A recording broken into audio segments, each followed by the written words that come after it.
Well, good morning, Lipscomb. Thank you for being a part of these gatherings that are so special in a community, an academic community. We can pause and we can come together as community, we can worship together, and we can reflect what God has called us to be. We have a special day today, special in that we have a very, very special guest for the gathering, but not someone who is unfamiliar with Lipscomb University. Governor Haslam, 8 years ago, was elected after serving as the mayor of Knoxville, Tennessee, elected to be the governor of the state of Tennessee. One of the most popular governors in the state's history, one of the most effective governors in the entire nation. And if we had time, like we did at the business breakfast this morning where he spoke, we could show a video here or there that would go through all the accomplishments that have made life better for Tennesseans since he's been governor. If you are on a Hope Scholarship, you owe that opportunity that's provided to Governor Haslam and his support of that program for many, many years. If you went to a free community college, it was because this governor wanted to provide access to higher education, and those of you who did then had an opportunity to transfer to a four-year school, which you might not ever have otherwise been able to attend. And the list goes on, but we are so thankful for a governor that likes higher education, and I'm thankful for a governor that really does like Lipscomb. One of the first things that happened when he became governor is I heard from one of his protective guys, you know, the state troopers that take care of him, heard that he didn't have a place to work out. And since he only lives a mile or so from here, we offered our Division I athletic facilities, and he has his own locker room, in fact, the governor's locker room. You don't know when he comes, but I'll tell you, there's probably some probability if there are 2 or 3 black cars parked out back, that the governor's here working out in an environment that's welcoming and friendly, and is so pleased to have him here. So here's what we're going to do this morning. I'm going to introduce him in just a second, but I got to introduce one person first, and that is 2 of us will be interviewing the governor. And so Sierra Sparks, your student body president, would you come up to the stage?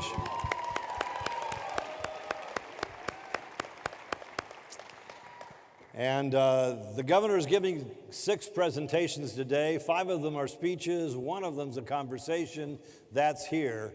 And so now will you welcome the 49th governor of the state of Tennessee, our governor, Bill Haslam. Thank you, Andy.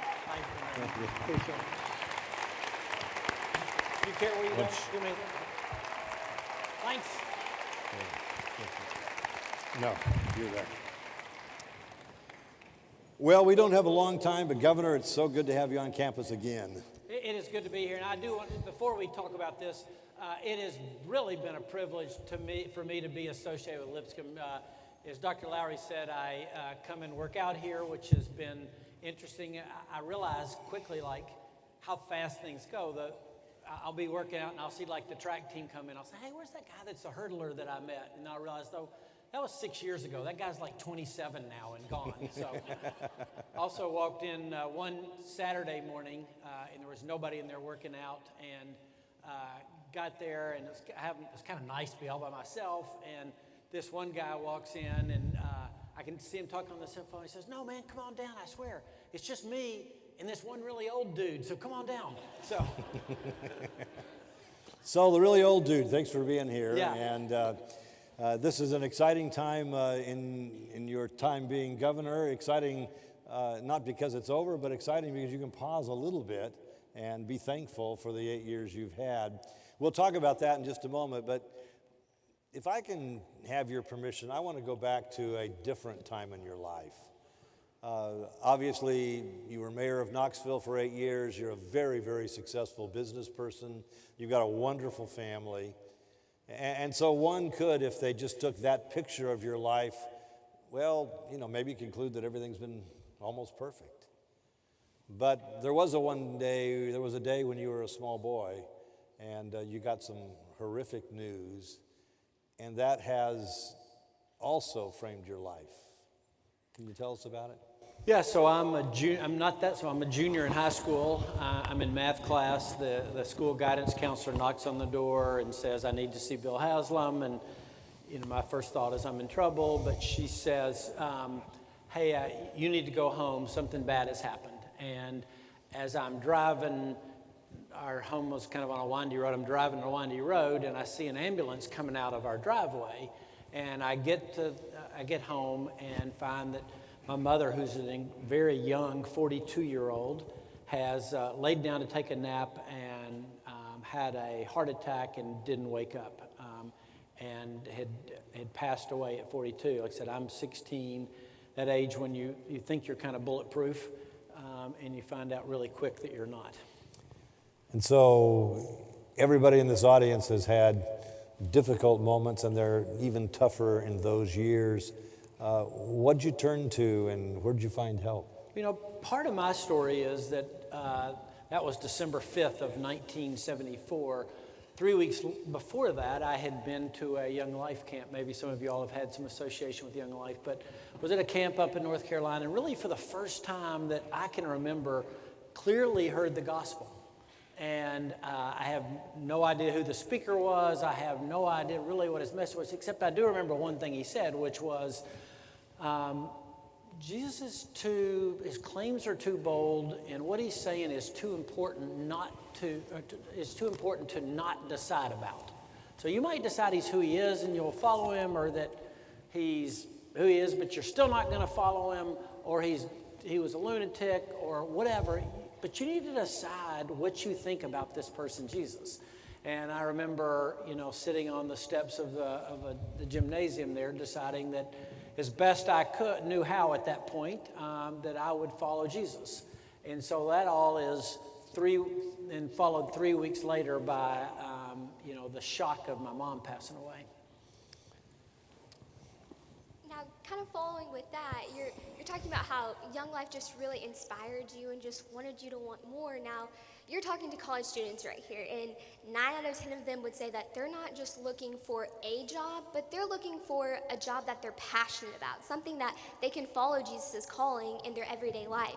So kind of tell us, you wrote in an article that you and your wife both felt like you were called to run for office. And for all of our aspiring employees in the audience right here, tell us about that calling, and what kind of advice would you give them on following their calling? Yeah, so let me back up. I actually, Dr. Lowry knows this. Actually, when I was in high school and was in college, I was just speaking with Dr. Johnson, who I think is one of the American history professors. I majored in history. The thought was I was going to teach for 2 years at a school kind of like Lipscomb Academy, and then go to seminary.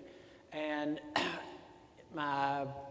we have a family business. My father talked me into coming to work for the business, said, if you're going to be a pastor, why don't you at least get to know the business world? If being in a high school, you know what that's like, so being a teacher won't really open up a new frontier to you. Why don't you come to work for us for 2 years? It will help you learn the business world. So came for 2 years, but I never felt like, anyway, so with the plan being that I'd go to seminary, through a series of kind of things that I learned and observed, I decided I really didn't want to be a pastor. I wasn't supposed to be a pastor. And I saw, kind of got very involved in our church and loved that, but decided that being a pastor wasn't the right call for me. So I then actually spent, this may be encouraging or discouraging, I spent about 20 years, 1 year at a time, when I was in business, thinking, well, I'll stay another year. I don't think this is where I'm supposed to end up, but I'll stay another year. And through that process, I learned so much, ended up helping. And then some folks said, would you think about running for mayor? And I kind of laughed, saying, you got the wrong guy. But I meet every Friday morning and have for years with a group of 5 guys. And I kind of brought up the idea to them, and they said, we think you should pray about it and think about it and start discussing it. Long story short, decided to run for mayor, loved it. And after 7 years of being a mayor, Chrissy and I did feel called to run. Now, Chrissy's famous statement was, you're called to run, the election will determine if you're called to serve. And that's, an election is a brutal, not very fun process.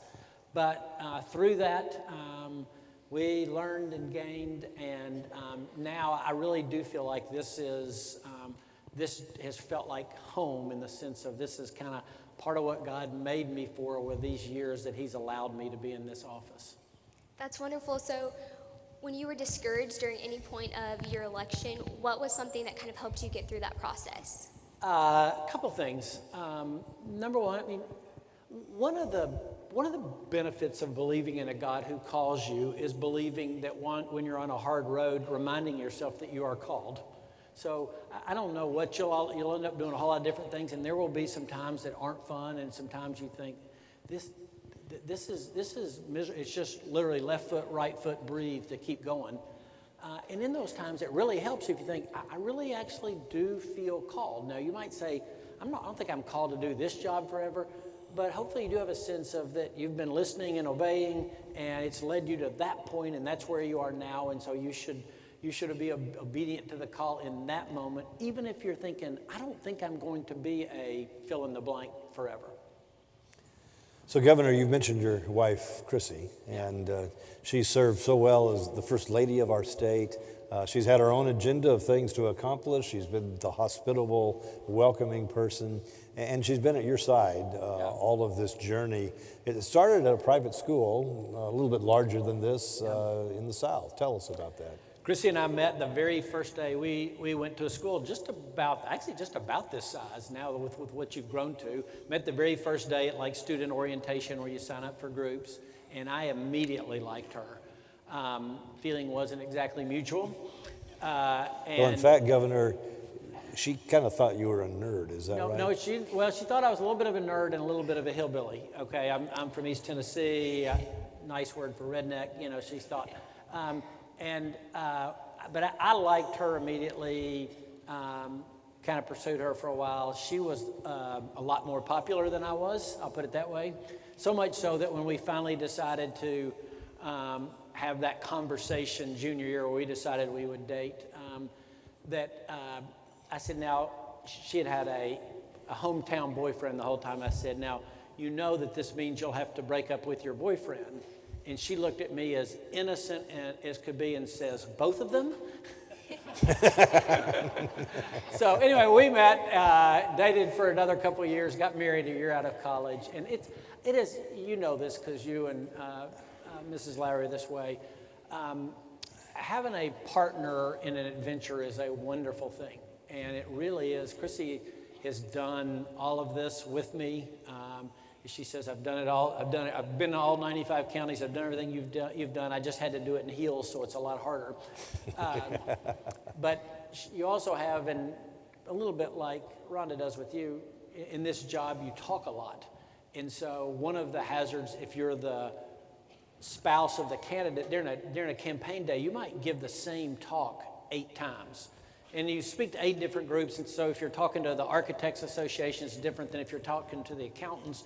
But it's still basically the same talk. And she had to sit there, usually right in the front row, and stare adoringly at me like this is, you know, the most amazing talk she'd ever heard. And one night during the campaign, I thanked her for, I said, I can't believe you've done it. You've gone everywhere. This has been hard. And you've had to listen. I stood in the math. I said, by my count, you've listened to this same talk over 700 times. She said, oh, no, it's okay. It's just okay. I said, really? I said, because you sit there and you watch me like it's so fascinating. She said, oh, it's okay. I said, like, you mean it is fascinating? She said, no, I've learned how to look at you and not listen to you, so. So let's go back in that relationship, because there was a tender moment when you were in college, and I think before you started dating, she had a tragedy in her life and turned to you. Right, so, you know, I think God uses all the parts of our lives, the good parts, the messy parts, the hard parts, to prepare us for things. And it's junior in college. Chrissy and I, by this time, kind of given up the chase and we're friends. And I get a call, this is back before cell phones, I get a call on the hall phone where I was living at 1 a.m. and it's Chrissy, and she's crying and saying that her sister, Chrissy, when I were both juniors in college, her sister was a senior in high school. Her sister had been involved in a car wreck and had died. And would I come pick her up and take her to the airport? And again, it's one of those times where God uses the hard things that you've been through in the past.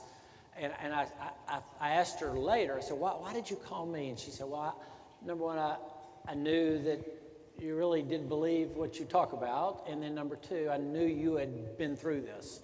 And you could maybe help me start to make sense of all this. Following with that, you're talking to an audience right here that loves authenticity and really just wants to connect with one another. And that's what you and Chrissy did. You had a relationship first, you were friends, and then you formed that, and now you've been married for so many years, and that's just beautiful. And to speak to our college students here, share about the power of relationships, not only in your personal life, but also in your professional life.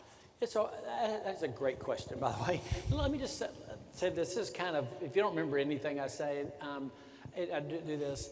If you get the relationships right, most other things work out. I appreciate all the nice things you said about what's happened since we've been in office, but behind all that is we have brought in a group of people, God's brought to us this group of people who are committed to getting to the right answer. And they understand that the story is not about me, the story is not about them, but the story is about that God's kind of called us to play this really fun role in the state and what's going on in the state, and that getting the relationships right between us, the working relationships, so we get to the right answer matters, and then the way that we interact with whether it be commissioners or mayors out around the state or just citizens that we're called to serve really matters. So I think at the end of the day, we're created as relational beings. We believe in a relational God that has three persons relating to each other. It's where you think about it, it's a pretty unusual thing that we believe in. In the heart of all that is this idea that the relationship matters. What has been the hardest part in forming those authentic relationships? I'm sure you've come into spots where you don't necessarily see eye to eye with certain people that you're around. And what has been the most challenging part of being in that form of relationship? So the thing about being governor is people don't really treat you in honest, authentic ways. People are either like, oh, you're the governor, and they're, making a big deal out of you, or, you're that governor who did this thing that I don't like. And so people tend to either be, fawning over you or yelling at you. There's not a whole lot of people that give you direct, honest feedback. And so one piece of advice I'd have for you, no matter what you do next, make certain that you're in a situation where you have people that give you honest feedback. Ask the people that work with you, ask your boss, ask the people who work for you, ask your friends, ask your spouse to give you feedback, because that's really what helps us. So I think that is ask for feedback. Number two is remember this whole idea that those folks that you're interacting with, that they're created in the image of God. And during a campaign, that's really, really hard. You have opponents, you have people that are supporting opponents, you have media people, and people are running advertisements about you that aren't great. And I kind of, like a lot of times I'd be in the middle of a conversation, and in the back of my mind, I would be saying, created in the image of God. This person is created in the image of God. So, Governor, most of us don't have much experience being in your office, managing what you manage. But you've got a philosophy about it, and I talked a little bit this morning at the business breakfast about it. The sense that that day you walked into my house to have dinner, and you were all excited, and I was tired, and I asked you why you were excited, and you said you'd been at budget hearings all day, and I just thought, how could you be excited in budget hearings? But then you shared with me. I said I was a nerd, remember? But you shared with me something that was really powerful in the sense of your approach to this. And so share a little bit about what it means to not only be the governor, but in a sense to be the pastor, to bring that piece into the work. When I first ran for mayor, I'd been in business, I thought I'm going to be like the CEO of the city. But I soon discovered it was more like being the senior pastor of the city, because think about what governments are supposed to do. We tend to think about government, if you get interested in political science, it's about, well, what's your position on abortion, or what's your position on tax cuts or whatever. But at the end of the day, the reason that God ordained government is he doesn't like chaos, And there has to be somebody that provides services for things that people can't get for themselves. So you can't build your own interstate system. I don't care who, Bill Gates can't build his own interstate system, okay? You can't, if you want a driver's license, there's gotta be somebody that grants it, and that's us. If you're incarcerated in the prison system, that's us. If you're, have mental health issues, you're more than likely dealing with one of our agencies. And if you want to adopt a child, you're gonna have to come through our Department of Children's Services. And so what deciding about budgets and all that stuff that sounds incredibly unexciting is really about is, how do we make certain we get the most resources to help the most people at the very lowest cost? Everybody always say, well, do you think we should pay teachers more? Everybody goes, yes. Do you think we should build more state parks? Yes. Do you think we should put more money toward mental health issues? Yes. And I can keep going, and I say, do you want to pay more taxes? And everybody goes, no. And so part of being leading government is try to find that, like, how do we give you the very best services for the very lowest cost to the citizen? And I think it's exciting to have that kind of stewardship responsibility. Finish up. So we've gotten a lot of advice from you today, and I know as a college student and the rest of the audience, we definitely appreciate that. But for my final question, I would love to use your imagination. I want you to picture yourself in the crowd right here. Maybe you're the freshman that's out of state, or the sophomore that's just kind of coasting, or maybe the young adult who is coming back to pursue a degree. Or lastly, you're that overwhelmed and frustrated senior who doesn't really know what to expect next. Now, all of us are in different stages in our college career, but if you were sitting in that audience right now, whether you're a freshman, senior, young adult, what would you have wished to know when you were sitting there that you didn't know? Wow, that's a really great question. Let me think about that one for a second. The first thing, and you're going to say, well, that's the answer you'd give because you're talking a chapel program, but this has been my experience, is that God is faithful. There's the quote that some of you might remember from The Lion, the Witch, and the Wardrobe, and C.S. Lewis's book, and they're out on this adventure, and Lucy, Haslam, which is the God figure, and Lucy asks, well, is he safe? And the answer is, well, no, he's not safe, but he's good. And my experience is that we serve a God who is faithful, and he's good. He's not safe. If you're looking for something that's like, I want this life, and I want it to look just like this, then I'd say, good luck with that. But if you're saying, I want to live a life where I can really trust the God who I think has called me to whatever that next step is, then I'd say you're serving a God who's faithful. And I look back, Dr. Lowry's really good. He asked me a question when we were at his house for lunch a couple of days ago. The Lowrys have become friends of ours, and he asked me a question. He said, how has this experience formed you? In other words, not like people ask you, what are you most proud of? What do you wish you'd done differently? But he asked a great question. How has this experience formed you? And thinking about it, I thought, well, I ought to go back and look at kind of the journal I've kept, because it would be full of things where I've written, like, where I am so wrapped around the axle about something that I have that feeling in my gut about, like you said, that senior that's thinking, what am I going to do next? Or the adult who's come back saying, I don't know if I can pull this off. Or what are the freshman that's thinking, why did I come from California to go to school in Tennessee? I look back at so many of those things that I was so, like I said, just anxious about. And my message to that person would be, it's going to be okay. If I could go back to the guy that wrote that in the journal, it would be, it's going to be okay. Now, it's not going to be safe. And again, if I'd written something to that 16-year-old boy who was just coming back from accepting the gospel in October, I would still write, it's going to be okay. I would tell him, oh, by the way, your mom's going to die in 3 weeks, and that's going to be the hardest thing ever. But I'd still say, it's going to be okay that we serve a God who's faithful. Governor, we thank you for your graciousness. We thank you for your candor. And we thank you for your wonderful leadership of our state for the last 8 years. Well, and can I maybe get one more thing? I'll say this is, the other message I'd like is, don't waste this opportunity.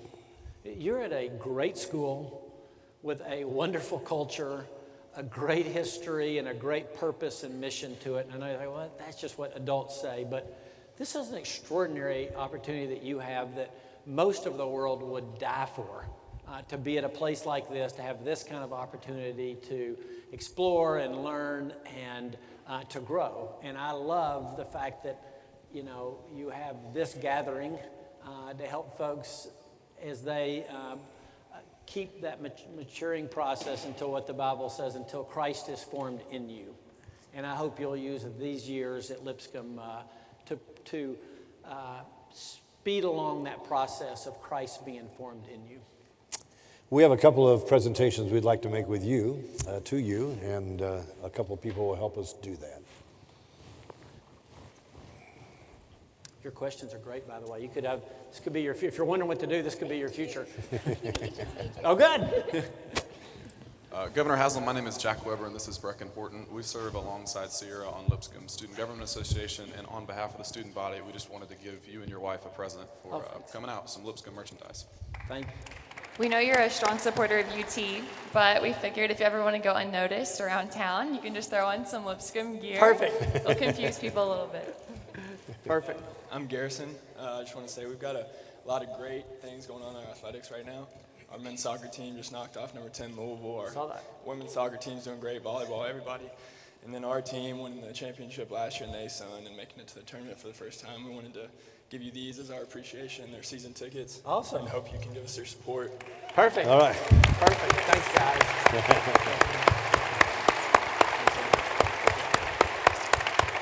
Well, Governor, we appreciate you. We're going to have another moment of worship and a closing prayer. Blake, you're on.